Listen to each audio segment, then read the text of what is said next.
প্রতিদিনের মতোই সকালটা শুরু হয় এই পিঠা দিয়ে। তো সকাল সকাল উঠে পিঠা বানিয়ে নিলাম, এরপর রান্নাবান্না শুরু করে নিলাম। রান্নাবান্না করতে করতে নাস্তা বানানোর সময় আমার শাশুড়ি মা বলতেছিল যে আজকে বেড়াতে যাবে তার বাবার বাড়িতে। এখানে আমাদের দুবাইয়ে আমার শাশুড়ির বাবার বাড়ি আছে, যদিও বা আমি গেছি একবার।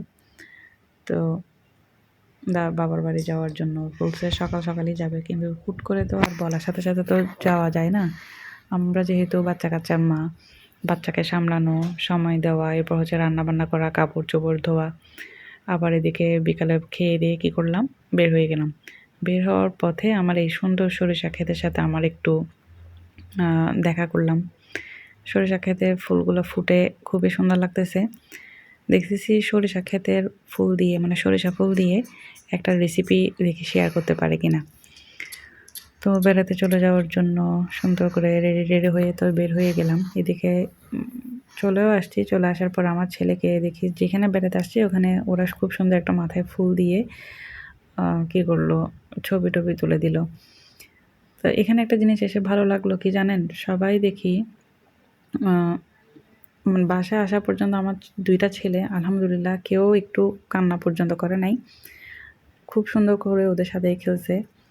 বাচ্চাগুলা কি মানে সুন্দর, কেউ মোবাইলের প্রতি অ্যাডিক্টেড না। দেখি যে যেটা জানে সেটা নিয়ে খুব সুন্দর করে ওদেরকে সময় পাস করাইছে। এখানে আবার যেখানে বেড়াতে গেলাম, মানে বেড়াতে গেছে মায়ের বাবার বাড়ি, মানে মায়ের এখানে ভাই আছে, মানে আমার শাশুড়ির ভাই আছে। তো ওনার ওখানে গেলাম।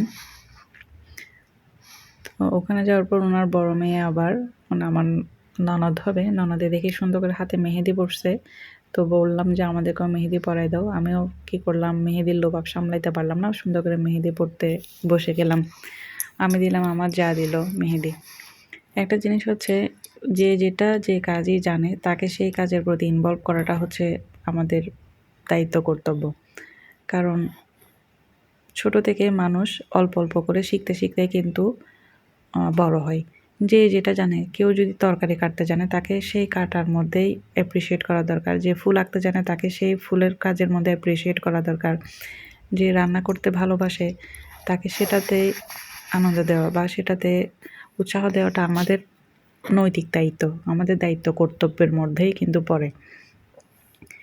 একটা মেয়ে যে সবসময় রান্নাবান্না করবে, রান্নাবান্নার কাজ করবে, এই করবে, সে করবে, সেটা বড় কথা না। বড় কথা যে যেটা জানে। আমি ধরুন ভালো ঘর গোছাতে জানি, আমাকে সেই কাজটা দেওয়া উচিত। আমি রান্না করতে জানি, আমাকে রান্না করতে দেওয়াটা উচিত। আমি বাচ্চাদের সাথে সময় কাটাতে বেশি পছন্দ করি, আমার মনে হয় তাকে সেটাই, মানে যে যেটা জানে তাকে সেটার মধ্যে দিয়েই ইনভলভ করে রাখাটা দরকার। বর্তমান সময়ে বাচ্চারা যে হারে মোবাইলের প্রতি অ্যাডিক্টেড, এই যে দেখতেছেন আমার বাচ্চাকে, এরা মামের পাশের বাসার আত্মীয় হয়, পাশের বাসার রিলেটিভ। আমি গেছি পর্যন্ত আমার বাচ্চাকে জাস্ট আমি হাতে গোনা কয়েকবার মনে হয় মানে খাওয়ানোর জন্য নিছি, কিন্তু প্রত্যেকটা সময় যতক্ষণ ছিলাম 8-9 ঘন্টা যতক্ষণই ছিলাম ততক্ষণই এরা আমাদের দুই ছেলেকে সুন্দর করে কী করছে, মানে খেলতে নিছে, খেলা দিছে, বা ওরা নিজেরা যেটা খাচ্ছে ওদেরকে অল্প অল্প করে একটু একটু খাওয়াইছে। তো এই জিনিসটা দেখলাম যে যেটা নিয়েই আনন্দ থাকে তাকে সেটার মধ্যে ইনভলভ করে রাখাটা দরকার। যাওয়ার পর থেকে একটা বাচ্চাকেও দেখি না যে হাতে মোবাইল নিয়ে মোবাইল দেখুক। আমাদের বাচ্চারা তো এখনও মোবাইল দেখার সেই সময়টা হয়নি, কিন্তু ওদের ঘরের বাচ্চারাও দেখি মোবাইল না নিয়ে আমাদের ছেলেদের সাথে সুন্দর করে খেলছে। তো আমার আজকের ভিডিও এতটুকু পর্যন্ত। ওখানে তো গেলাম ঘুরে টুরে, আবার চলে আসলাম বাসায়। এসে সুন্দর করে আবার বাচ্চাকেও ঘুম টুম পাড়াই দিলাম। তো ভিডিও এতটুকু পর্যন্ত। ভালো লাগলে সবাই কী করবেন, একটা করে মূল্যবান মতামত দিয়ে যাবেন। আরেকটা যে যাই করবেন, প্রত্যেকটা মায়ের উচিত বাচ্চাদেরকে সুন্দর একটা সময় দেওয়া। মায়ের না, বাবারও উচিত, মা বাবা দুজনেরই উচিত, পরিবারের উচিত বাচ্চাকে সুন্দর একটা সময় দেওয়া। তো সবাই ভালো থাকবেন। আসসালামু আলাইকুম।